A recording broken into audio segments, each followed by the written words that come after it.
Vamos voltar no tempo, lá para o comecinho do século XVIII. O lugar? Pernambuco. Um caldeirão de tensões prestes a explodir.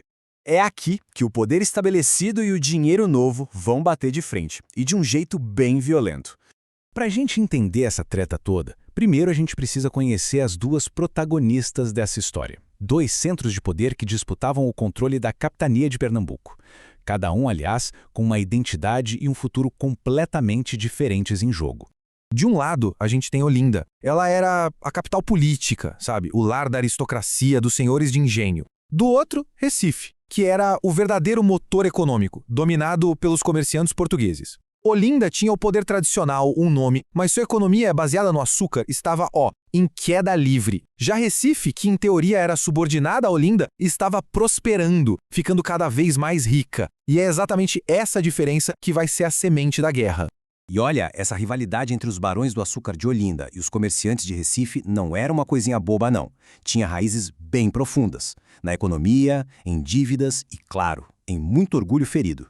Pensa só. A concorrência internacional, principalmente dos holandeses lá nas Antilhas, fez o preço do açúcar despencar. Para a elite de Olinda, que tinha toda a sua identidade e fortuna ligada à terra e ao açúcar, isso foi um desastre. De repente, eles se viram numa posição financeira super vulnerável.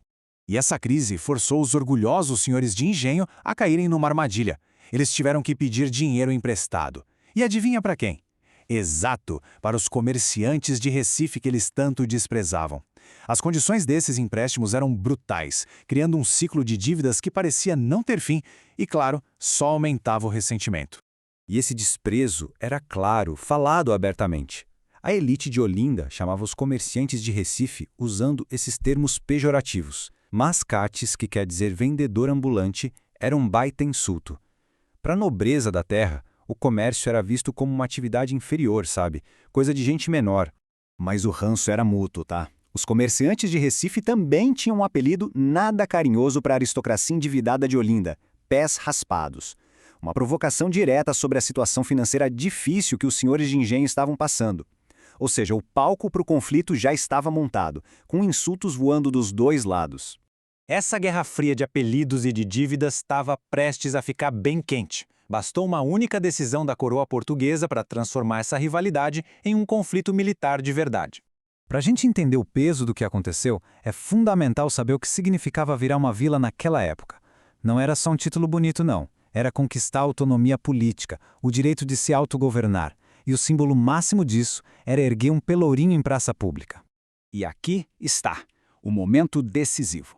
A coroa portuguesa, muito provavelmente influenciada pelo lobby dos comerciantes ricos, concede a Recife o status de vila.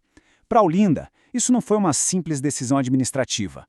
Foi um ataque direto, uma afronta a séculos de supremacia. A reação em Olinda foi imediata e, assim, furiosa. Eles viram aquilo como a traição final, uma manobra para arrancar o poder das mãos deles e, claro, acharam um culpado. O governador, Sebastião de Castro e Caldas, que era visto como um aliado dos mascates. A tensão ficou tão alta que chegaram a planejar um atentado contra a vida dele. Bom, com a diplomacia e o respeito já em pedaços, a força parecia ser o único caminho. As tensões finalmente explodiram em guerra aberta, e foi Olinda quem deu o primeiro passo. A escalada dos eventos foi impressionante de tão rápida. Em fevereiro, Recife está comemorando sua autonomia. Em outubro, a cidade é invadida e o governador tem que fugir. Mas os mascates se reorganizam e em junho do ano seguinte contra-atacam com tudo. A guerra foi rápida, foi intensa e foi decisiva. O ataque de Olinda foi direto no coração simbólico da autonomia de Recife. Ao derrubar o Pelourinho, eles não estavam só quebrando uma coluna de pedra. Eles estavam tentando destruir a própria ideia de Recife como uma cidade politicamente independente. Acontece que os comerciantes de Recife tinham uma arma que a aristocracia de Olinda já não tinha tanto: dinheiro. Eles usaram essa grana toda para financiar um exército, comprar armas e suprimentos e se preparar para revidar. A guerra virou então um confronto direto entre o poder político antigo e o novo poder econômico. Toda essa confusão, claro, chamou a atenção de Portugal. A coroa, então, interveio de forma decisiva. Mas não para acalmar os ânimos, e sim para impor uma nova ordem em Pernambuco. A chegada desse novo governador significou o fim da linha para a aristocracia de Olinda. Félix José Machado chegou dizendo que tinha descoberto uma conspiração e começou uma repressão violentíssima. Mais de 150 pessoas foram presas, e um executor famoso, apelidado de Tunda Kumbé, espalhou o terror, garantindo que a rebelião fosse esmagada de uma vez por todas. No fim das contas, o resultado foi uma vitória total para Recife. A cidade não só manteve o status de vila, como foi promovida à nova capital da capitania. A coroa, sendo bem pragmática, perdoou as dívidas dos senhores de terra para pacificar a região, mas o recado era claro: o poder tinha mudado de mãos. A era da aristocracia rural tinha acabado e a da elite comerciante tinha começado. E isso tudo nos deixa com uma pergunta para a gente pensar. A Guerra dos Mascates foi só uma briga regional por poder ou foi um retrato em pequena escala de uma transformação muito maior que estava acontecendo no Brasil?